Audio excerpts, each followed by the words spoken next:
ওই আমাদের একটা সবজি কাকু আছে, ওই সবজি কাকুটা কুট্টুকে রোজ কিছু না কিছু দিয়ে যায়, শসা নালে গাজর নাই টমেটো। আর ঠিক ওই কাকুর গলার আওয়াজ শুনে দৌড় দেবে, কুট্টু এদের জামাই কাকু এসছে, যাবি না? যা। আসলে এখানে এখন সবজি কাটা চলছে না, ছেড়ে যেতেও পারছে না।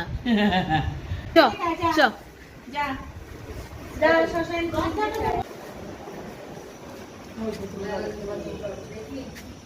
ওই দে জামাই কাকু এসছে।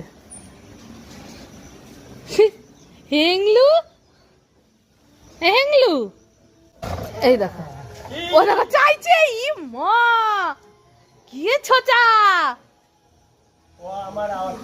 হ্যাঁ, তোমার আজ শুনেই তো দৌড়িয়েছে। দেখো, চাঁদা তুলতে এসছে। চাঁদা চাঁদা তুলতে এসেছো? চাঁদা হাফতা দিতে হাফতা হাফতা হাফতা হাফতা হাফতা এবার এই দৌড়